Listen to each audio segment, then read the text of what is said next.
All right, ladies and gentlemen, welcome back to another video. In this video, guys, I'm going to teach you how to save $100,000. Forget the R8, consider an RS3 instead. In fact, even an 8V. I know the 8Ys are on paper better, and let's be honest, they just are better cars. But these RS3s, these 8Vs are also something you probably shouldn't scoff at. You know, it's probably one of the cheapest ways to get your hands on a 5-cylinder here in the United States. So definitely something to consider. But yeah, jumping into it, guys, obviously, as you guys know, the RS3 is kind of one of Audi's subtle cars. It's not anything over the top, not anything crazy. When you get inside, you're met with these RS sport seats. They hold you in really nicely. And of course, you get that exotic sound. So foot on the brake, fires back to life. I was just driving it, so it's plenty warm. It's ready to rip. Let's close the display. I actually, you know, one of the things that I really actually like about the RS3 is the simplicity behind it. As you guys know, with Bugatti, we'll use that as a prime example. You know, in that type of car, and it's funny, I'm not gonna compare an RS3 or certainly even an R8 to a Bugatti, but the point is, screens date, technology dates over time, and that's kind of one of the things that draws a lot of people away from, let's just say Mercedes, certain Audis. Again, that old infotainment was rough. The beauty about even the 8Vs, anything pre-2020, which I believe 2020, this is a fixed screen. They did get rid of that. I think it was because of the backup camera. That's the only way the backup camera is played. Now again, I would say a TTRS is also comparable to an R8, but for the sake of today's video, we're going to compare the R8 to an RS3, to a sedan, basically an A3 with a Daza. But I'll tell you, there's a lot more similarities than you'd expect. Now, the first thing that's, the elephant in the room would be the engine. Let's do this without the screen popping up. So we're going to put the car into dynamic mode. We'll roll down the window a little bit and we'll temporarily disturb the piece.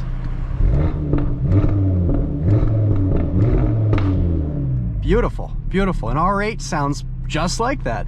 Now, I'll say down low before 4,000 RPMs, that's where this car sort of kind of, it sounds like a rally car, but then you wind it out with the right exhaust system, i.e. ideally, that's when you can kind of really, enjoy the car a little bit more. Now, just going off numbers, an R8 can pretty much land a quarter-mile time consistently in the 10s. That's quicker than a stock RS3. These things are pretty good for high 11s, low 12s.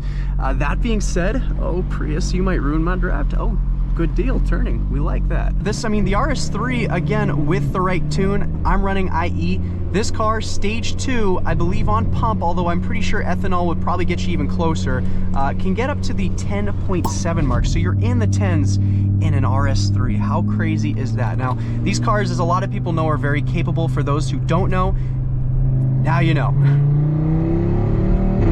Ah, what a peach of a car. Now, there's gonna be some obvious differences when you are shopping. Again, I don't expect many people out there to be looking for an R8 and, you don't find the one you're looking for, so then you consider an RS3. But I'll tell you guys, this car is it is really comparable, and there's some, I'll tell you why. Now, the main reason why people go for these types of cars is literally the exhaust note. It's probably my favorite thing about this car is the way this thing sounds. It sounds just like a 10-cylinder at high RPMs. I can't get enough of it. Again, you really have to get it above that 4K to get it to howl. But when you have trees and you're surrounded by all this echo, I'll show you. You can't get enough of that. Now, another thing that's also comparable to the R8s is the technology, quality, you name it. Audi R8, very comparable display to the RS3, to the TTRS, and a lot of other RS cars around this time. One of my favorite things is the shift light. Just like that, it flickers red when you have to shift, and that is just one of the coolest things when you're driving this car a little on the harder side.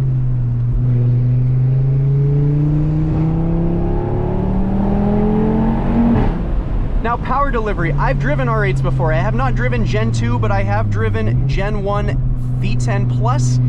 I've driven the single clutch gearbox. I've driven a standard R8 Gen 1 facelift without the plus. And they've been great cars. You know, I've even been in the V8s. The low center of gravity, the low seating position really helps when it comes to corners. And this thing is, I'd say that's where this car lacks, is cornering. It definitely has a hint of understeer, definitely some body roll. But it makes up for that with its out of corner speed. The amount of torque that this thing produces is unbelievable. Again, if you have the right tune, I would say ideally go IE, something like that. The understeer's there, it's definitely there. You don't want to push this thing too hard without the right components. I'm only lowered, and my tires, you know, I'm on all season. So this cornering is not going to be staggering, to say the least. But it's not bad. Oh my God. Now, Audi quality, that's another thing I wanted to touch on too. They don't skimp. When it comes to their RS cars, they really don't cheap out. You know, there's some things that are noticeable, you know, to most people when you're in a car, say like an 8V, an A3 or whatever. Yes, there are going to be some relatively cheaper plastics, but with the RS cars, you get these beautiful suede inserts. You get a nice steering wheel, flat bottom. It's great to hold. I would say the perfect amount of bolster. I probably will upgrade to a carbon wheel, but ideally I want to maintain the shape and the feel that the OEM one has. But as I was saying, minimal screens is one of the things that I love about this car. All these new cars nowadays are getting all of this technology, and every American falls for it.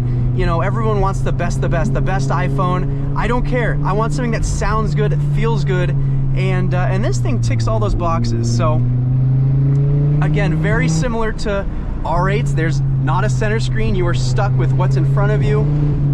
I know the Gen 1s had a screen down there, but this thing just sounds so unbelievably good. It's one of those things that you can't get enough of. I mean, it's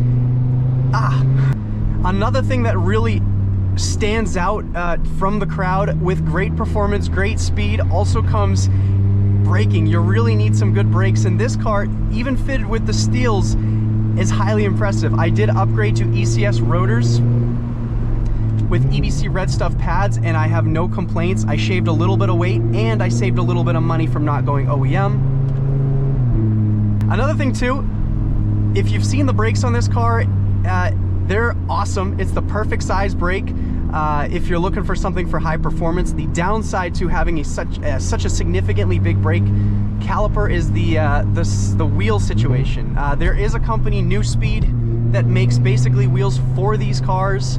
And it's the only wheel that would really, I mean, there's a few others obviously on the market that will clear these brakes, but something to keep in mind when you're shopping for wheels is ensuring that they will clear the brakes.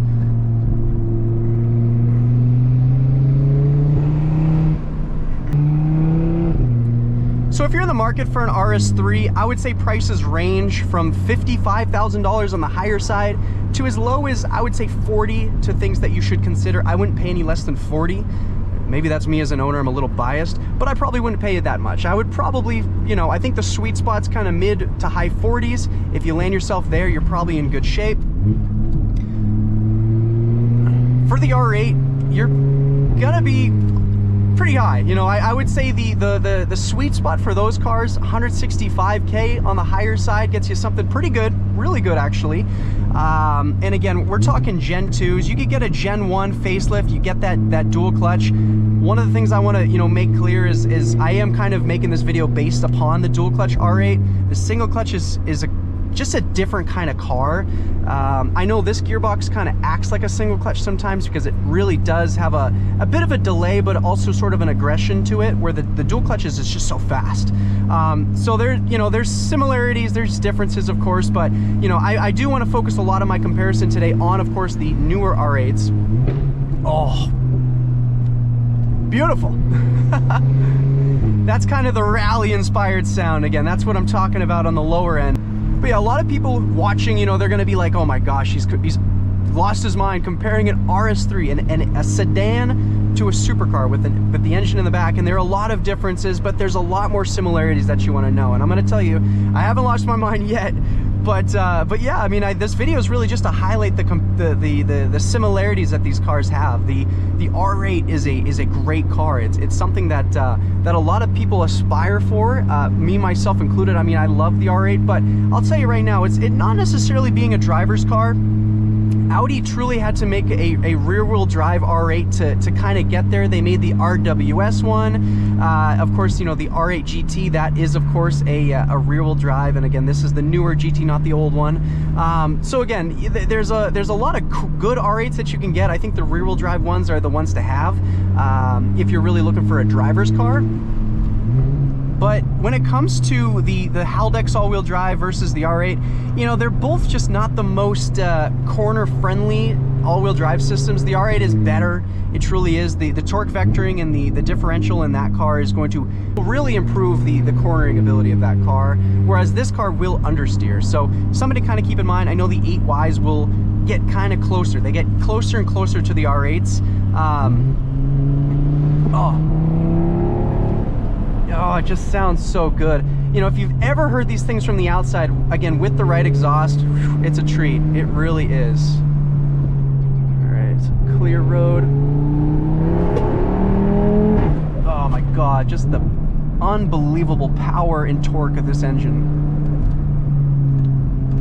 Maybe I should title this video comparing a Daza to an R8. This engine itself could just speak volumes. This type of car, I mean, it's awesome. And I think a TTRS is, I kind of wish I went for a TTRS just for the weight savings and I think just where they kind of have the weight. But, you know, all those downshifts, it's just, they bark at you. And you guys have heard like supercar downshifts, you know what I'm talking about. This gives a very similar, it's not identical, but a very similar feel, you know, to those barks that, you know, a lot of RS cars have. You know, unfortunately, the 2.9 liter V6 in the RS5 and of course the RS4, you know, it's a good sound, but it's just not the bark that you get from some of the older RS cars, being this and, you know, of course some others. So, you know, that's the feel that I aspire for. I truly love. All right, let's just scoot out of here. Oh my God, it's so aggressive. I know there's videos out there of people, you know, who've done very similar videos, kind of how to save a certain amount of money on, say, a GT3 RS. Kind of what inspired this video. That's comparing a driver's car to a driver's car, whereas this type of video is, you know, comparing a really high-performance sports car to, you know, a sports car. So that's, or a supercar, I should say. So, you know, that's kind of where I got this idea. Got people lined up for Scorps. I miss it, guys. I miss school.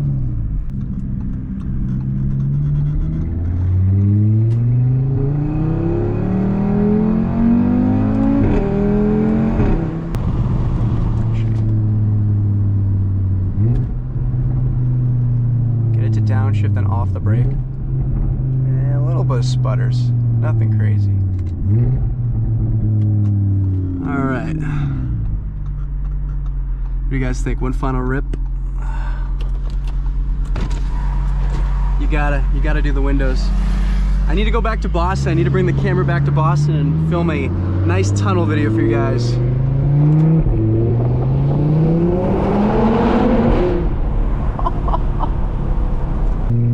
Yeah, these are great cars, and you know, for the money, they're reliable, they're cheaper to own, cheaper to fix, cheaper to insure, cheaper to drive.